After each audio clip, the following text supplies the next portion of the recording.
Oi, gente, tudo bem com vocês? Comigo não tá muito não. Para fazer estes slides, eu estava procurando uma língua aqui, para fazer uma firula aqui com o nome Estudo da Língua. E acabei me deparando com um monte de língua doente, né? Com doenças da língua, pelo na língua e língua preta. De misericórdia, gente, que traumatizante. Mas passando o trauma aí de lado, vamos para a aula aí, estudo da língua. Quando a gente fala estudo da língua, a gente lembra de gramática, exatamente. Nós vamos ver como que funciona aí a nossa língua, qual que é a estrutura dela, quais são os nomes que dão a certas estruturas, que parece ser tão difícil e é uma bobagem de fácil. Só basta a gente prestar atenção e entender. E aí, as habilidades, né? O que vamos aprender hoje. Olha esse bebê contente aqui. Espero que vocês estejam assim também.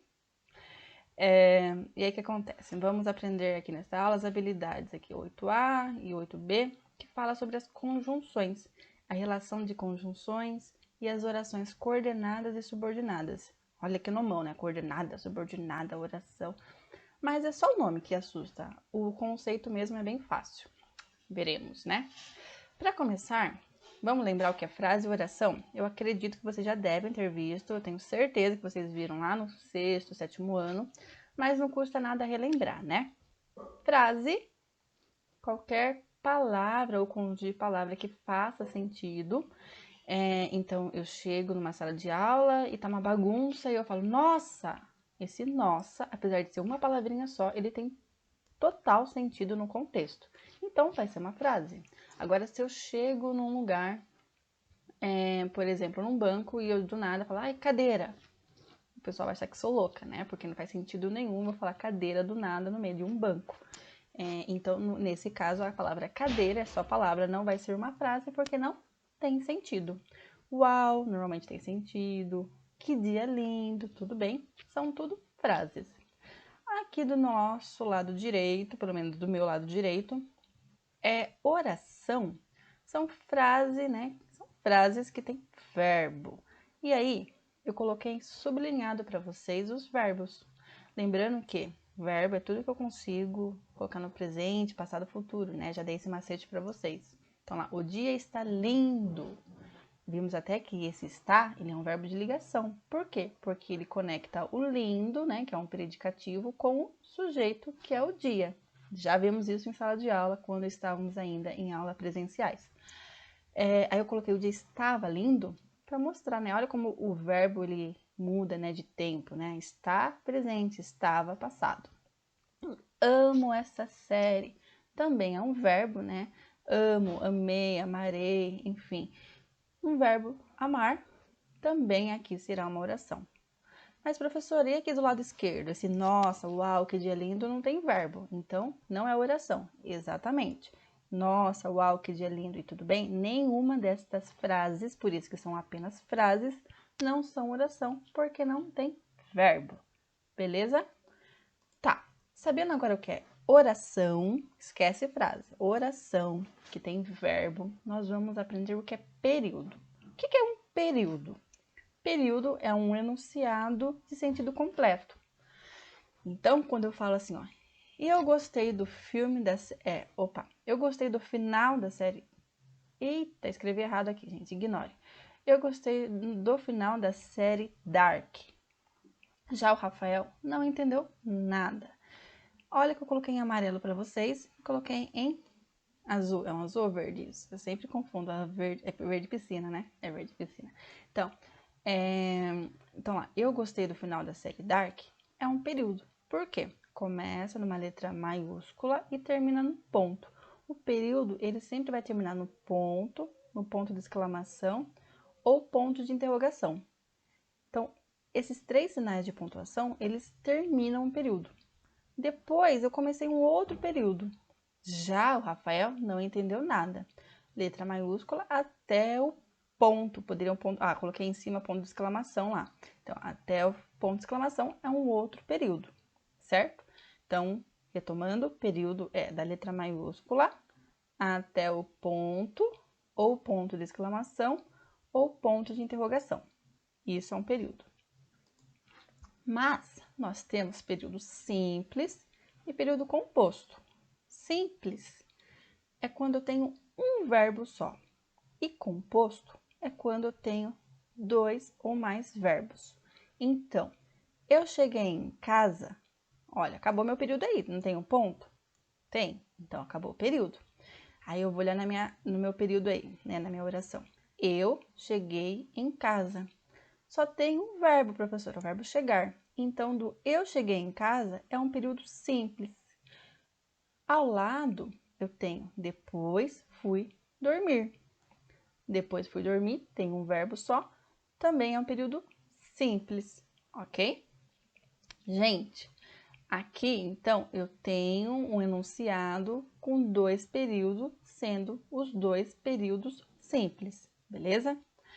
Do lado direito, eu tenho um período composto.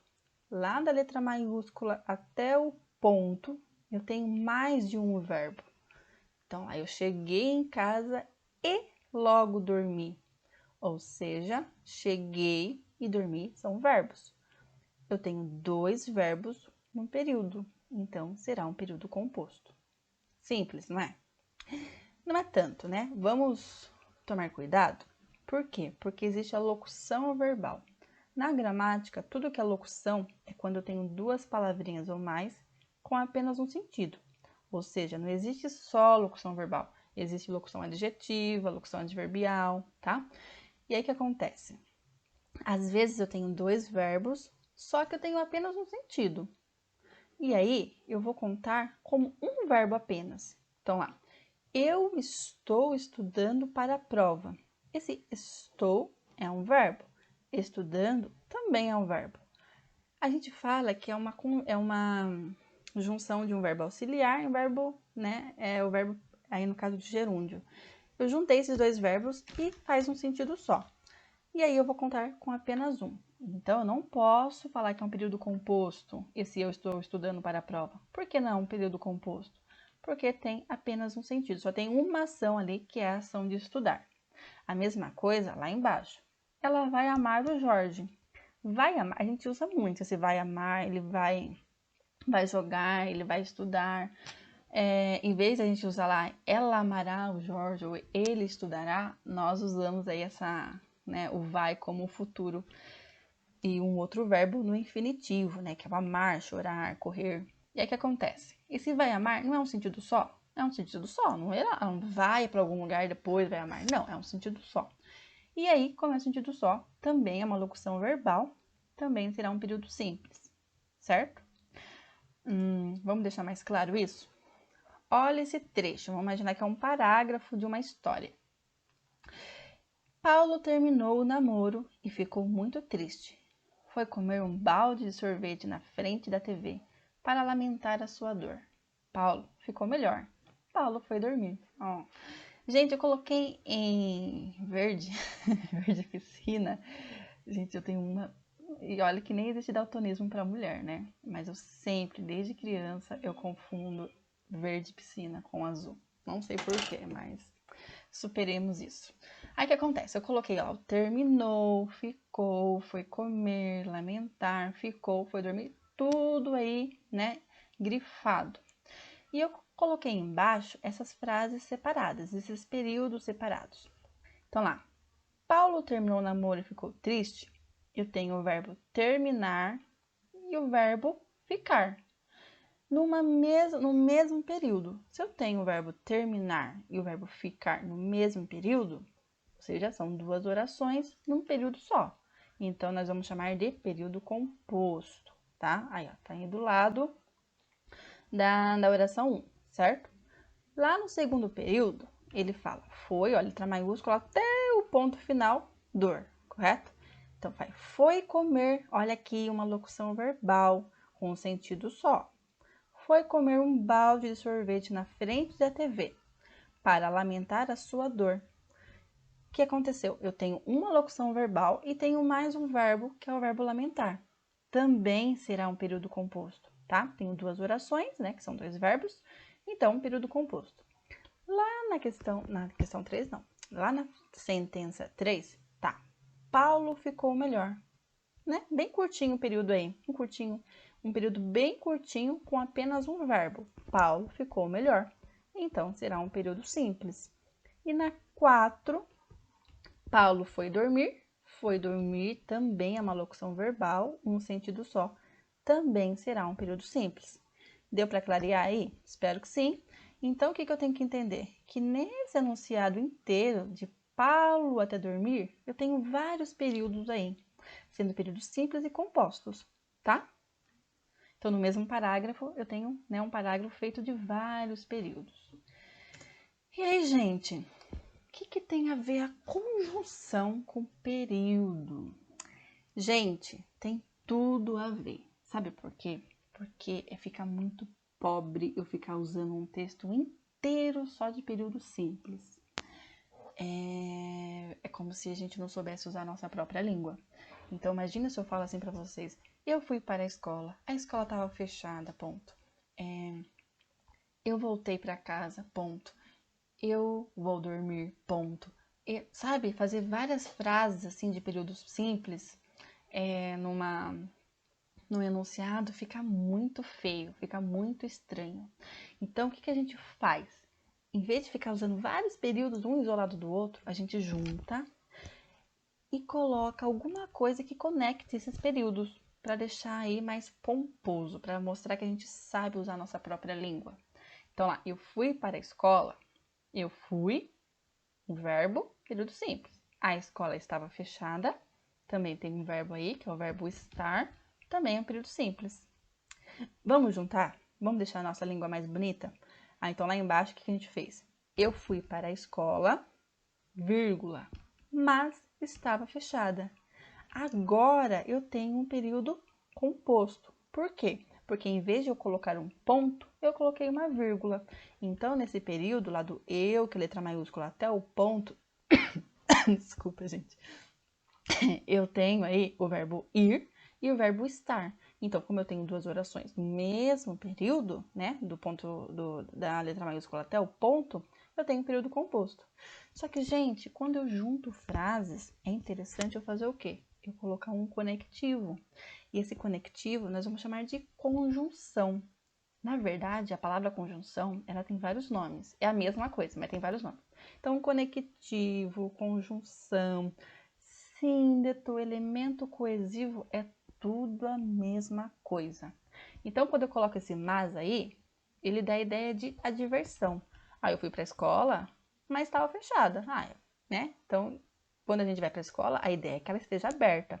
Então, eu coloquei esse mas aí para juntar as frases e mostrar que a frase que vem seguida depois da escola, ela é oposta à ideia inicial, certo? Então, o que nós vimos até aqui, que é interessante a gente usar o período composto para a gente deixar a nossa língua mais pomposa. E quando a gente usa o período composto, é interessante nós colocarmos a conjunção, tá? Para ficar mais interessante o nosso falar. E aí, gente, lembra que lá nas habilidades tinha uma palavra feia, né? Difícil, que era coordenada e subordinada. Jesus, né? Mas é muito simples. Por que é tão simples assim? Olhe comigo o quadradinho. Quadradinho não, né? Isso é o quadro. O quadro é um retângulo, né? O quadro preto do lado esquerdo tá assim. Maria está doente. Maria foi à escola. São dois períodos simples, separadinhos aí. Você percebe que Maria está doente e Maria foi à escola? As duas têm sentido sozinhas. Essas frases, elas não dependem uma da outra. Elas, se eu falar separadamente, dá para entender perfeitamente. Então, o que vai acontecer? Quando eu junto essas duas frases, elas são coordenadas. Que pena que vocês não estão me vendo, porque eu estou fazendo um monte de gesto aqui e parece que com os meus gestos fica mais fácil de entender. Mas imagine aí, Maria está doente e foi à escola, é como se estivesse no mesmo patamar. A Maria está doente e foi à escola, elas são coordenadas porque nenhuma depende da outra. As duas são independentes. Então, elas estão ali, ó, lado a lado. Elas se juntam, mas não era necessário juntar. A gente junta porque a gente quer ser chique, tá bom? Então, daí, quando eu junto elas, elas são coordenadas. Cada uma vive sozinha, tudo bem? Então, oração coordenada é quando eu junto duas orações que elas eram sozinhas, elas tinham sentido sozinhas antes, que é o caso aí da Maria está doente e Maria foi à escola. Por que eu juntei elas? Já expliquei, porque a gente quer usar a língua da melhor maneira possível e também para eu evitar repetição. Mas, então, Maria está doente, Maria foi à escola. Quando eu juntei as frases, o que eu fiz? Eu tirei o termo Maria. Desta forma, eu não repito tanto a palavra Maria. Tudo bem? Então, coordenada é quando as frases, elas vivem sozinhas. Uma não depende da outra, elas são independentes, tá?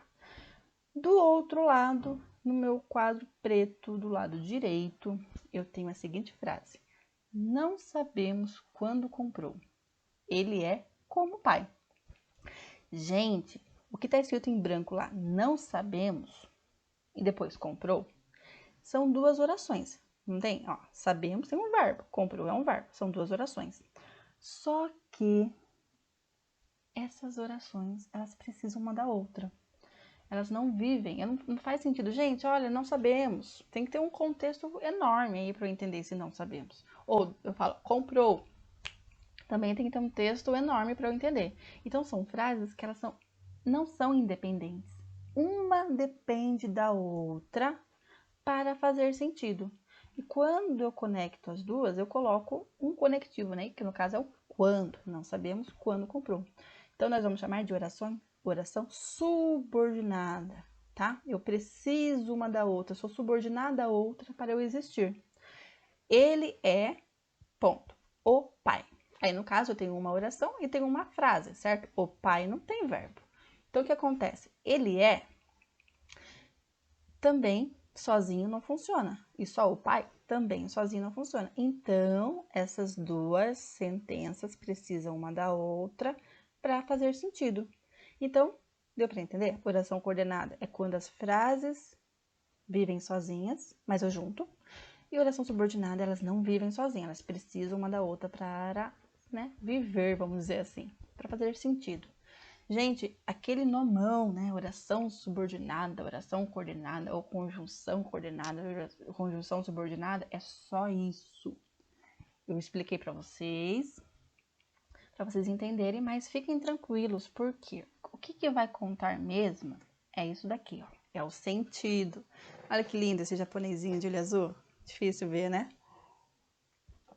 Então, o que vai contar? Na hora da prova, na hora de um vestibular, ou até mesmo quando vocês forem escrever um texto, o que é importante vocês saberem? O sentido, a semântica. O que é isso? É eu olhar o meu conectivo e saber o porquê que ele está ali. Então, quando lá na primeira frase, o dia está feio, está nublado, quando eu coloquei o porquê, que é um conectivo, correto? Olha que lindo. Estou conectando duas orações aí, e aí são orações coordenadas, porque eu poderia falar o dia está feio, o dia está nublado, elas viveriam sozinhas. Coloquei um conectivo para juntar, fazendo aí um período composto, né? Porque tem o verbo estar duas vezes. E aí o que acontece? Esse porquê eu coloquei para dar uma explicação. Eu estou explicando para alguém o porquê que eu acho o dia feio. Então, esse conectivo, ele está explicando. Então, quando vier numa prova, vai vir dessa maneira. O porquê, ele estabelece qual sentido? Eles vão dizer, no sentido de explicação. Fácil, né? O porquê é fácil. É lógico que não são todos os conectivos que são tão fáceis assim. Até porque existem muitos conectivos, tá? Ó, mas não obstante, porquanto, contudo, porém, porque, pois, já que, ainda que, assim sendo, por conseguinte, consoante. Ixi, tem trocentos, tá? Mas o que vocês têm que entender? Que aos poucos vocês vão assimilando, vão deixando mais rico o vocabulário de vocês e vão entendendo quando que eu vou usar aí o conectivo. Olha na segunda frase. O dia está nublado, portanto, não poderemos ir. Esse portanto tá dando uma ideia de conclusão. O dia está nublado, então, concluindo que a gente não vai poder ir, beleza? Lá embaixo, esse tanto que, ele dá uma ideia de consequência, ó. Tanto trabalhou que a consequência foi o quê? Que conseguiu comprar uma Ferrari. Lá embaixo tá me dando uma ideia de condição. Ó, se, né, olha a condição, se trabalhar muito, talvez consiga comprar uma Ferrari. E aí eu tenho um conectivo também. Aí tanto a segunda frase, perdão, a terceira e a quarta frase são orações subordinadas. A primeira e a segunda são orações coordenadas. Mas fiquem em paz que isso não é tão importante assim. Mas é importante vocês saberem. Mas não precisa ficar decorando também, tá? E, gente, é isso. No próximo slide eu vou explicar para vocês sobre vocativo e sobre a lição da apostila, de como vocês irão fazer a lição da apostila. É importante vocês verem o outro vídeo também, para vocês conseguirem realizar. Muitas pessoas estão vindo até mim, fazendo perguntas sem ver o vídeo. Aí fica difícil, né? Vocês precisam ver o vídeo. Eu gasto um tempo aqui, faço slide, tento colocar umas imagens bacanas para chamar atenção, justamente para vocês fazerem a atividade com mais clareza. Não adianta ir direto para a atividade e falar que a professora não explica, hein? Gente, então tá. Até daqui a pouquinho no próximo slide. Beijo.